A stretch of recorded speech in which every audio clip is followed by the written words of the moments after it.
दोस्तों, अल्लामा इकबाल ने आज़ादी के दीवानों के नाम एक बड़ा ही मशहूर तराना लिखा था। लब पे आती है दुआ बन के तमन्ना मेरी, जिंदगी शम्मा की हो सूरत खुदाया मेरी, हो मेरे दम से यूं ही मेरे वतन की जीनत, जिस तरह फूल से होती है वतन की जीनत। दोस्तों, ये फ्रीडम मूवमेंट के दौर का एक बड़ा ही मशहूर तराना था जिसे उस समय हर कोई बड़े ही पैशन के साथ गुनगुनाता था। लेकिन आज़ादी के बाद थोड़े से लोग ही ऐसे थे जो उस जज्बे और उस शिद्दत के साथ आगे बढ़ पाए।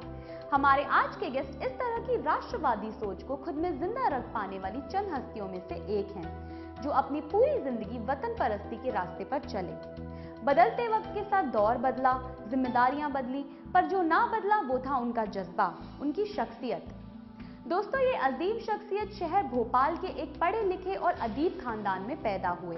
अफसरों हाकिमों से भरे इस खानदान के लिए सबसे बड़ी चीज थी वतन परस्ती, जो उन्हें खानदानी तहजीब के तौर पर विरासत में मिली, और उन्होंने भी उसी जज्बे के साथ और उसी अंदाज में वतन परस्ती का रास्ता पकड़ा। उनकी पर्सनालिटी का एक दूसरा पहलू भी है जो उन्हें आज के तमाम पॉलिटिशियन से अलग करता है, और वो है उनका उर्दू के लिए लगाव।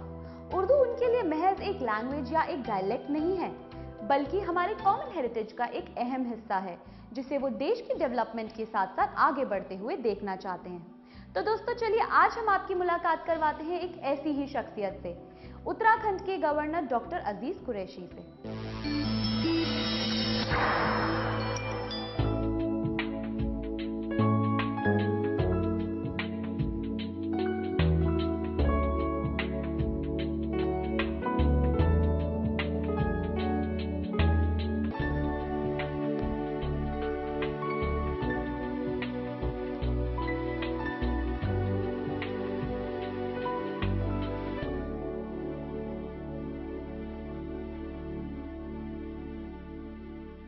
मेरे ग्रैंडफादर 100 साल पहले के BLLB थे।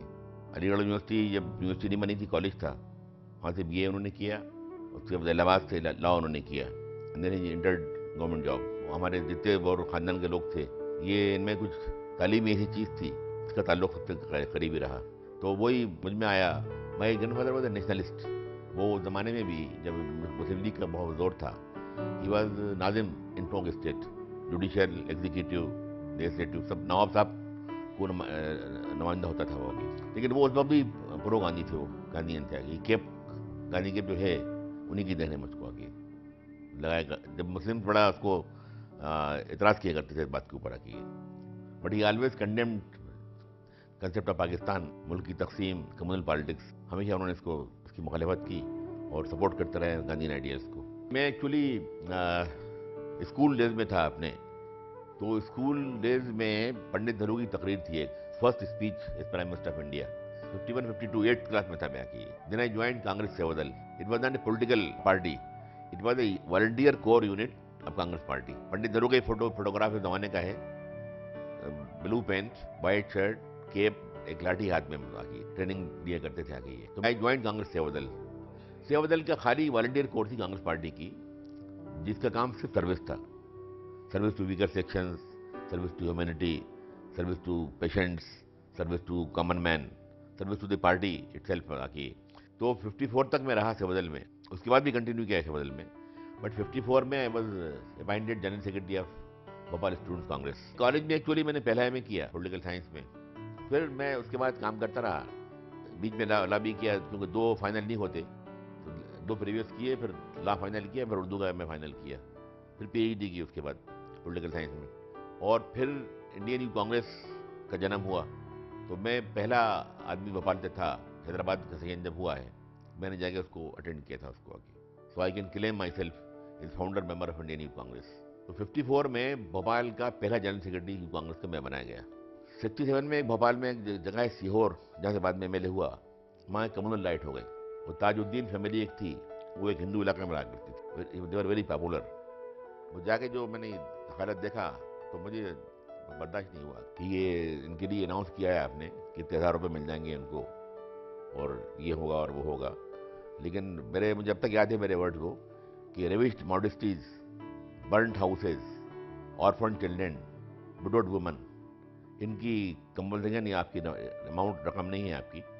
फिर 72 में मुझे फिर इंदिरा जी ने टिकट दिया, और मिसेस शीला कोल मम्मी है इंदिरा जी की, और मिस्टर कोल, केन कोल साहब, they were very kind to me. Actually they went to Indira ji, उन्होंने जाके कहा कि वो लड़का रह गया लास्ट टाइम। तो फिर इंदिरा जी ने मुझे बुलाया, मुझे और कहा कि नहीं, यू विल कंटेस्ट, लेकिन तुम जहाँ से टिकट मांग रहे हो वो टिकट वहाँ से तुमको नहीं दूंगी, उनके तुमको सीहोर भेजूंगी मैं। सीहोर में पिछले 2 मरतबा से कांग्रेस कैंडिडेट, हिंदू कैंडिडेट बड़े मार्जिन से हार रहे थे। डॉक्टर चंद्रदयाल शर्मा राष्ट्रपति जो हुए, उनकी पार्लियामेंट्री कांस्टिट्यूंसी वो भी हार गए, 2 सेगमेंट 3,000 वोट से आगे 3 महीने पहले। और फिर हिंदुस्तान के सब लोग आ गए थे मेरे इलेक्शन में आगे। जो मेरे खिलाफ एक जनसंघ वाले तो थे ही खड़े हुए थे, एक कांग्रेस वालों ने ये खड़ा करवा दिया था हमारे मुखालिफों ने, एक हिंदू कैंडिडेट दूसरा भी आगे, 2 मेरे मास्टर से आगे, एक पंडित जवाहरलाल नेहरू, एक दूसरी लेट मिसेस इंदिरा गांधी। पंडित नेहरू ने खासतौर से एक ही बात सिखाई, live without fear, express what ever you feel. जो सोचते हो मुल्क के लिए, अवाम के लिए, जनता के लिए, पार्टी के लिए, वो फियरलेसली एक्सप्रेस करना चाहिए तुमको। मतलब मैं उसी में चल रहा हूँ मतलब।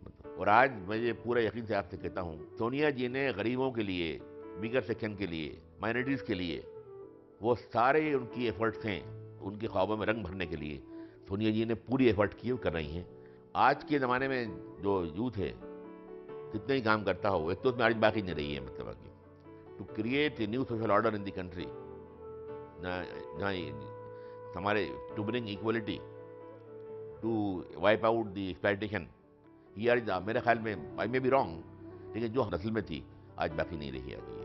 किसी मुल्क में ये शायद कोई नहीं कहेगा आपसे आगे, लेकिन मुझे कहने में कोई इसमें आपको कोई हेजिटेशन नहीं है कि जिस मुल्क की पार्लियामेंट में 300-400 करोड़ मिलियनायर्स एंड बिलियनायर्स हों, करोड़पति अरबपति हों, वो गांधी के देश की पार्लियामेंट नहीं है, उनके ख्वाबों का अक्स नहीं है उस पार्लियामेंट के अंदर आगे, कुछ और आ गया है मतलब कि।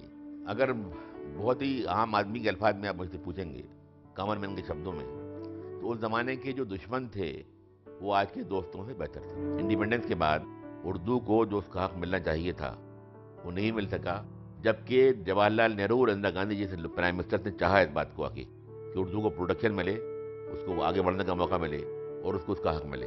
लेकिन किसी भी डेमोक्रेसी में जहाँ राज्य, स्टेट्स गवर्नमेंट को अधिकार हैं आपके तालीम के, एजुकेशन के, एडमिनिस्ट्रेशन के, होम के, वहाँ आप गवर्नमेंट ऑफ इंडिया थोप नहीं सकती अपनी मर्जी को उनको बना। 1938 में कांग्रेस पार्टी की तरफ से थे डॉक्टर राजेंद्र प्रसाद और अंजुमन तरक्की उर्दू हिंद, जो उर्दू की वालों की सबसे नुमाइंदा जमात थी, द ओनली रिप्रेजेंटेटिव बॉडी, उन दोनों के बीच एक माहिदा हुआ था, ये शायद आज लोग नहीं जानते होंगे बात को आगे, 38 में, कि इंडिया जब इंडिपेंडेंट होगा, आज़ादी जब आएगी, तो उस वक्त हमारी कॉमन लैंग्वेज होगी हिंदुस्तानी, जिसको दोनों स्क्रिप्ट में, देवनागरी और उर्दू पर्शियन स्क्रिप्ट जो है, सब लोग सीखेंगे इसको। वो कॉमन लैंग्वेज हमारी जो होगी हिंदुस्तानी, हमारी राजभाषा होगी।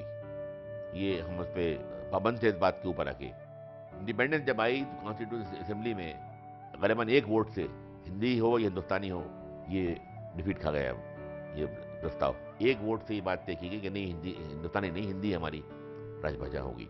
दोस्तों, अभी हमने जाना कि कुरैशी साहब की जिंदगी चिराग की तरह रही है, जिन्होंने खुद को जलाकर फिजाओं को रोशन किया है। खुद के लिए कभी कुछ ना चाहा, तमन्ना रही तो बस ये कि देश कैसे बढ़े, साथ चल रहे लोग कैसे आगे बढ़े। बातचीत का ये सिलसिला यूं ही जारी रहेगा, पर इस छोटे से ब्रेक के बाद। इलेक्ट्रॉनिक मीडिया और प्रिंट मीडिया में अपना करियर बनाने के लिए ज्वाइन करें national institute of mass communication. यहाँ पर आपको मिलेगा professional environment, practical training and classes from highly acclaimed and experienced media professionals. The courses we offer are Diploma in Mass Communication, Bachelors of Mass Communication, PG Diploma in Mass Communication, Masters in Mass Communication. Admissions already started. Limited seats apply now. ज़्यादा जानकारी के लिए call करें 9818948956, 9891653119 पर, या फिर log in करें www.nimc-india.com पर। Welcome back friends. आज हम बात कर रहे हैं उत्तराखंड के गवर्नर डॉक्टर अजीज कुरैशी से। दोस्तों, यूं तो कुरैशी साहब की शख्सियत किसी परिचय की मोहताज नहीं है, पर जिस तरह से उन्होंने अपनी जिंदगी जी है, बेशक उसे आइडेंटिटी के किसी एक सांचे में ढाला नहीं जा सकता। तो आइए उनकी जिंदगी की किताब के कुछ और पन्ने पलटते हैं उन्हीं की सोहबत में। पंडित जी ने जब ये कहा कि उर्दू भी जो करोड़ों लोगों की मादरी ज़बान है वो एक शेड्यूल में हम शामिल करेंगे, तो उस वक्त कांग्रेस के बहुत बड़े सीनियर लीडर सेठ गोविंदास, जो मध्य प्रदेश के थे, बहुत रिस्पेक्टेड आदमी थे, बहुत महान नेता थे देश के, नो डाउट इन देता की, लेकिन इस मामले में वो उनका अपना एक अलग व्यू था कि उन्होंने चिल्ला के कहा कि भाई उर्दू क्यों शामिल कर रहे हैं साहब स्टेट शेड्यूल में? आप ये तो जो मदर टंग थे बाकी और स्टेट की, उनकी बात हो रही है, उर्दू किसकी मादरी ज़बान है? तो पंडित जी ने उतनी ही चिल्ला के कहा कि मेरी मादरी ज़बान है, मेरी माँ की ज़बान है, मेरी दादी की ज़बान है, वो बोलती थी ज़बान को। उत्तर प्रदेश में कोर्ट की लैंग्वेज उर्दू थी, सारे कोर्ट का काम उर्दू में वो करता था, दफ्तरों की लैंग्वेज उर्दू थी, सेक्रेटरीट का सारा काम उर्दू में होता था, कॉलेज और स्कूलों में, एजुकेशन में इसकी लैंग्वेज उर्दू थी, सब जगह उर्दू की पढ़ाई हुआ करती थी। लेकिन उस ज़माने में वो यूपी गवर्नमेंट ने एक ऑर्डिनेंस पास कर दिया कि उत्तर प्रदेश सिर्फ एक लैंग्वेज का प्रांत रहेगा, माना जाएगा सूबा, और वो हिंदी लैंग्वेज होगी, इसके अलावा कोई और लैंग्वेज वहाँ अलाउ नहीं की जाएगी। तो मतलब उर्दू जो छाई हुई थी उत्तर प्रदेश में, एक रात में उसका कत्ल कर दिया गया, मर्डर कर दिया गया। मतलब फिर ये बिहार में हुआ, पंजाब में हुआ, दिल्ली में हुआ, और सब जगह फिर ये हुआ आगे आगे। इसलिए मुसलमानों को ये शिकायत करें तो शिकायत गलत नहीं है, लेकिन मुसलमान भी उतनी जिम्मेदार उसके लिए हैं। मतलब एक तो इस लैंग्वेज को माना दिया है मुस्लिम की लैंग्वेज है ये, which is entirely wrong. Urdu को नुकसान पहुंचाने का बहुत बड़ा जिम्मेदार पाकिस्तान भी है, जहाँ एक कल्चर, एक लैंग्वेज, एक पास्ट, एक हेरिटेज, एक कल्चरल एक्टिविटीज़, सोशल लाइफ सब एक गीत दी है। तो 4.5 करोड़ लोगों पे आपने वो उर्दू थोप दी। यहाँ जो 3.5 करोड़ लोग थे जिनकी 4 लैंग्वेजेस थी, जिनमें नोबडी नहीं उर्दू प्रॉपरली, उर्दू लैंग्वेज किसकी बनी? जो यहाँ के माजर गए बेचारे। लेकिन उर्दू को आज तक वहाँ कोई मकाम नहीं मिल पाया। लेकिन उसके बाद भी जो गवर्नमेंट, स्टेट गवर्नमेंट का जो रोल था वो बहुत सेहतमंद नहीं था, जस्ट नहीं था, ज़्यादती उन्होंने की, ज़्यादा अच्छा वो उर्दू के लिए कर सकते थे। उस सब के बावजूद जो उर्दू वाले हैं सिर्फ वो आज जिम्मेदार हैं। अगर खाली हर उर्दू वाला अपने घर में बच्चों को उर्दू पढ़ाता रहता तो कोई दिक्कत की बात नहीं थी। लखनऊ जो आपका गहवारा रहा है उर्दू अदब का और लिटरेचर का, मैं भी गया किसी के बरियल में, कब्रिस्तान में, लखनऊ में सारे जो खुतबे लगते हैं ना कब्रों में आगे, सब हिंदी में लगे हुए हैं पूरे मामले। ये कोई बुरी बात नहीं है, कोई हिंदी हमारी कौमी ज़बान है, नेशनल लैंग्वेज है, उसका झगड़ा उर्दू से नहीं है। जो लोग कहते हैं झगड़ा है तो बेवकूफ़ लोग यहाँ के। हिंदी सीखना हर एक के लिए ज़रूरी है, हिंदी की तरक्की में है हमारा रोल होना चाहिए हर एक का। हिंदी को जितना आगे बढ़ा सकें हम, हमारा नेशनल ड्यूटी है वो तो आके। उत्तराखंड में जो टूरिस्ट डेवलपमेंट होना चाहिए था वो अनफॉर्चुनेटली नहीं हो पाया है। प्रेसिडेंट गवर्नमेंट, चीफ मिनिस्टर, उनकी कैबिनेट ये पूरी कोशिश कर रहे हैं, गवर्नमेंट ऑफ इंडिया का सपोर्ट भी लेना चाह रहे हैं यहाँ की। उत्तर प्रदेश में इतनी गुंजाइश है कि if you allow me to say, ये हिंदुस्तान की सबसे अच्छी स्टेट बन सकती है from tourist point of view. Adventure tourism, religious tourism, skiing, river rafting, mountaineering, what not is there, natural tourism. और नेचर ने तो यानी पूरी इतनी मेहरबानी की उत्तराखंड के ऊपर कि मेरे ख्याल में it could be developed better than Switzerland. मैंने 12 साल काम किया मध्य प्रदेश में और मैं कोई ऑर्डिनरी वर्कर नहीं था। मैंने I was quite recognised youth student leader throughout the state. India में लोग जानते थे मुझको आगे। 12 साल बाद मुझ में इतनी हिम्मत नहीं थी कि मैं कारपोरेशन का टिकट के लिए अप्लाई कर सकूं, क्योंकि मेरे वार्ड में फ्रीडम फाइटर्स थे, सीनियर कांग्रेस के सीनियर लोग थे, वरिष्ठ लोग थे आके। ये तो डॉक्टर साहब ने मुझे बुलवाया घर से, गाड़ी बेच के अपनी, अजीज को नहीं तुमने अप्लाई नहीं किया, I was waiting for your application, और ये वार्ड मैंने खाली रखा हुआ है। मैंने कहा सर ये फ्रीडम फाइटर मौजूद यहाँ पे हैं, ये मुझसे इतने सीनियर लोग मौजूद हैं, ये इनकी मौजूदगी में मेरी हिम्मत कैसे होती अप्लाई करने की। तो उन्होंने अप्रिशिएट किया मुझको आके। आज इसका बिल्कुल उल्टा हो गया है। आज जब आता है नया लड़का, कहते बुड्ढा इस काबिल है, ये पुराने वैल्यूज़ का आदमी, पुराने खैरात का आदमी, मतलब you should throw him out. ये इस एवरोज को बदलना पड़ेगा पूरा आपको। राहुल जी ने बहुत अच्छा शुरू किया है कि आप अगर आते हैं, ज्वाइन करते हैं कहीं से, तो 3 साल आप काम करेंगे, पार्टी का काम देखेंगे। वो उन पुरानी मान्यताओं को चाह रहे हैं नए तरीके से मॉडर्न रूप देके उसको इम्प्लीमेंट करना चाहिए। उसके लिए मैं दुआ करता हूँ कि अल्लाह मियां उनको, भगवान उनको सफलता दे। मैं wish him all the best. तो एक फेस का एक शेर है, मुश्किल शेर है वो, करोकत जबी पे सरे कफन, मेरे कातिलों को गुमा ना हो कि गुरूर इश्क का बांकपन पसे मर्ग हमने भुला दिया। कि मरने के बाद जो हमारी प्राइड था, हमारा ईगो था, हमारा जो सेल्फ रिस्पेक्ट थी, तो हमने छोड़ दी। तो मैं यही कहूँगा उनसे, करोकत जमी पे सरे कफन, मेरे कातलों को गुमान हो कि गुरूर इश्क बागपन पसे मरग हमने भुला दिया। दोस्तों, अभी हमने आपकी मुलाकात करवाई उत्तराखंड के गवर्नर डॉक्टर अजीज कुरैशी से। उनसे दिलचस्प बातचीत के बाद अब चलते हैं जायकों की दुनिया में टेस्ट ऑफ इंडिया के साथ। दोस्तों, हमारे देश के रिच ट्रेडिशन में टेस्ट की एक अहम जगह रही है। हमारे यहाँ हर रीजन, हर लोकेलिटी, हर पर्व त्योहार पर जायकों की एक खास जगह रही है और साथ ही हमारे मिक्स कल्चरल ट्रेडिशन ने हमारे स्वाद को बहुत ही खूबसूरती से संवारा है, निखारा है। और इस साची संस्कृति की वजह से ही हमारे यहाँ मुगलाई खाने का चलन शुरू हुआ। मुगल बादशाहों की रसोई से निकलकर ये स्वाद आम लोगों तक पहुंचा और बेहद पॉपुलर भी हुआ। आज जबकि डब्बा बंद फास्ट फूड और कॉन्टिनेंटल खाने का जमाना है, ऐसे में भी मुगलाई खाना लोगों में बेहद पॉपुलर है। दोस्तों, मुगलाई खाने का जिक्र करीम्स के बिना अधूरा है, तो आइए चलते हैं अपने वीओपी के कॉरेस्पॉन्डेंट फिरोज के पास, जो इस वक्त करीम्स में मौजूद हैं।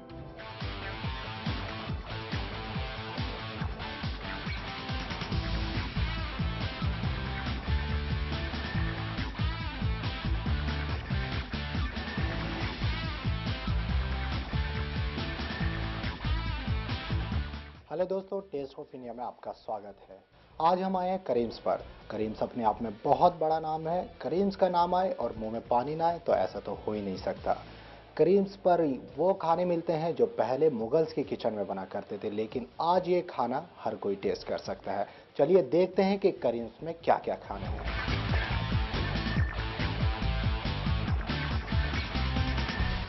Mutton seekh kebab. They are excellent. I like them, and the rest thing are good. Taste is almost the same. It is very nice. It is authentic Mughlai food what we get here. Kareem restaurant का खाना हो तो कुछ और बात है। यहाँ का जो मेन जो डिश है उसे हम लोग जो पसंद करते हैं वो korma and stew. Kareem has good food, good service, little slow but good food. We are enjoying it. करीम पे आज फैमिली के साथ आया हूँ। करीम का जो खाना एक्चुअली उसमें जो रियल टेस्ट है, जो मुगलाई जो हम ट्रेडिशनल जो कहते हैं, वो एक्चुअली इसमें है। सबसे अच्छी डिश यहाँ की लगती है ब्रेन करी, और बाकी जो डिशेस हैं वो भी अच्छी हैं, लेकिन the best dish which I like about this place is brain करी। का जो जायका है खाने का वो मेंटेन किया है इन्होंने। उसमें कोई, हम बावजूद इसके कि इतना पुराना रेस्टोरेंट है, मगर इनका खाना आज मैं 20 साल बाद भी देखता हूँ तो टेस्ट वही है जो पहले। इनकी डिशेस का सवाल है कि पूछा जाए तो इनकी हर डिश अपने आप में एक अलग टेस्ट रखती है। और आज हमारे सामने यहाँ पे इतनी सारी डिशेस हैं और ये सब के बारे में बताएंगे यहाँ के शेफ आकिल साहब।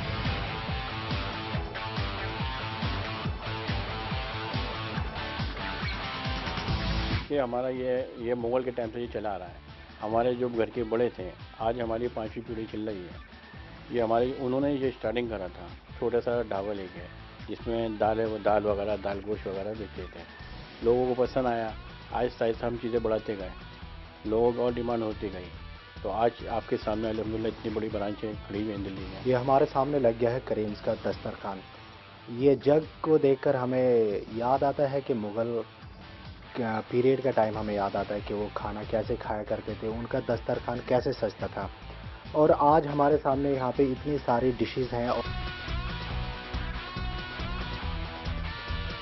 अब इसे टेस्ट करते हैं, इसे देखते हैं कि कैसा लगता है मटन दर्रा। तो मैं अपने घर के मसाले होते हैं, कर्ड है और भी चीज़ें मिला के उसको डालते हैं। अकबरी मिर्च मसाला, अकबरी मिर्च मसाला, हाँ, ये चिकन के लिए आप इसका टेस्ट लेते हैं। एक बात मैं बता दूं आपको, करीम्स का मतलब होता है करम करने वाला, यानी कि अल्लाह ताला के 99 नाम है, उनमें से एक करीम भी है। ज़बरदस्त। हर खाना मैंने टेस्ट किया बारी बारी करके, जैसा मैंने सुना था उससे ज़्यादा मैंने टेस्ट करके पाया है। इतना ज़्यादा खाना खाने के बाद, अब ये हमारे ट्रेडिशन में भी है और ये मुग़ल काल में भी होता था। मुग़ल्स भी ऐसे ही करते थे, जब खाना खाने के बाद वो भी थोड़ा मीठा तो ट्राई करते थे। और यहाँ पे भी मीठे में वही मिलता है जो मुग़ल्स ट्राई करते थे, ये है खीर। चलिए मैं भी ट्राई कर लूँ क्योंकि मैंने खाना बहुत ज़्यादा खा लिया है। वैसे तो करीम्स की खुशबू निज़ामुद्दीन में ही नहीं पूरी दिल्ली में महकती है। आज हम करीम्स में आए और हमने यहाँ का खाना खाया। खाना बहुत ही लजीज था। आज के लिए टेस्ट ऑफ इंडिया में बस इतना ही।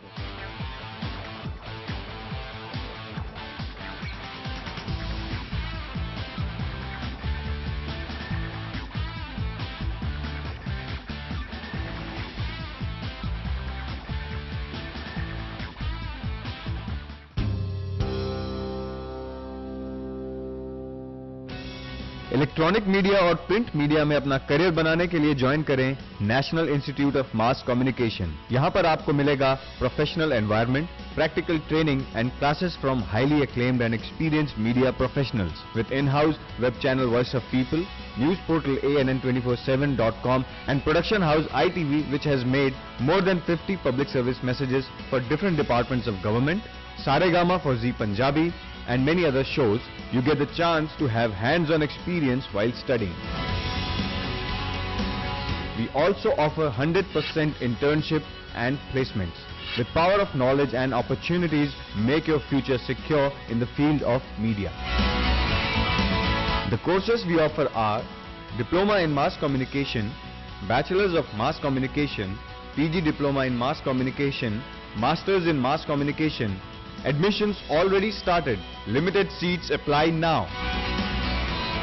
ज़्यादा जानकारी के लिए कॉल करें 9818948956, 9891653119 पर या फिर 01126320885 या 01126320887 पर या फिर लॉग इन करें www.nimc-india.com पर।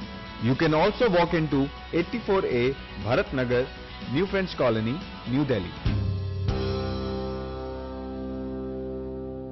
दोस्तों, टेस्ट ऑफ इंडिया में मुगलाई खाने का स्वाद जानने के बाद अब रुक करते हैं एंटरटेनमेंट की दुनिया में।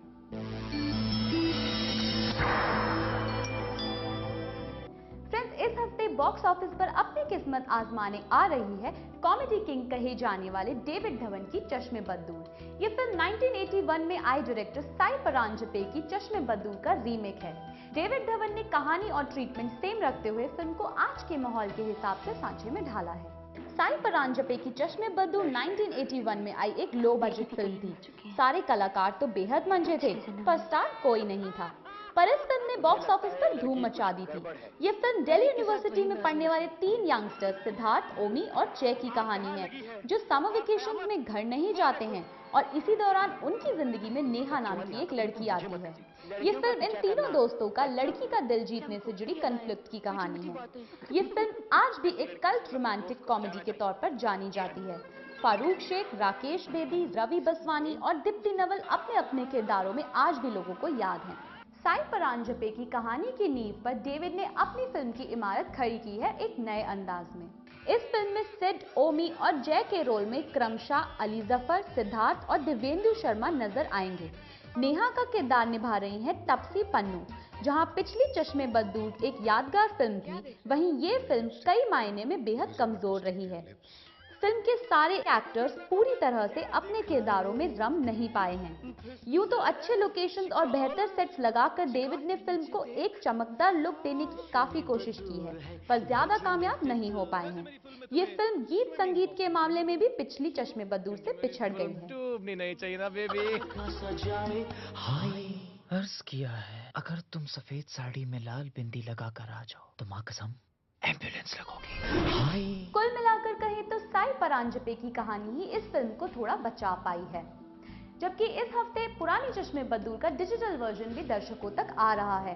तो ऐसे में डेविड धवन की इस फिल्म को बॉक्स ऑफिस पर थोड़ी मुश्किल हो सकती है। खैर, इस फिल्म के नाम 2.5 स्टार।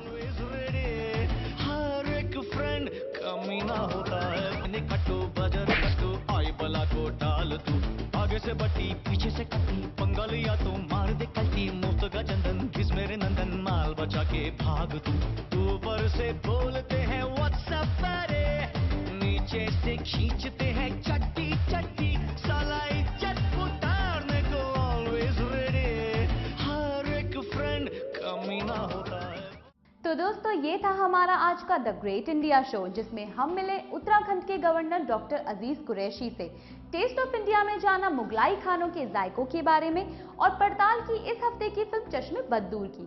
पर अब वक्त को देखते हुए हमें आपसे इजाजत लेनी होगी, इस वादे के साथ कि अगले हफ्ते फिर मिलेंगे इसी जगह इसी समय कुछ नए अंदाज में। तब तक के लिए अलविदा। इलेक्ट्रॉनिक मीडिया और प्रिंट मीडिया में अपना करियर बनाने के लिए ज्वाइन करें national institute of mass communication. यहाँ पर आपको मिलेगा professional environment, practical training and classes from highly acclaimed and experienced media professionals. The courses we offer are Diploma in Mass Communication, Bachelors of Mass Communication, PG Diploma in Mass Communication, Masters in Mass Communication. Admissions already started. Limited seats apply now. ज्यादा जानकारी के लिए call करें 9818948956, 9891653119 पर, या फिर log in करें www.nimc-india.com पर।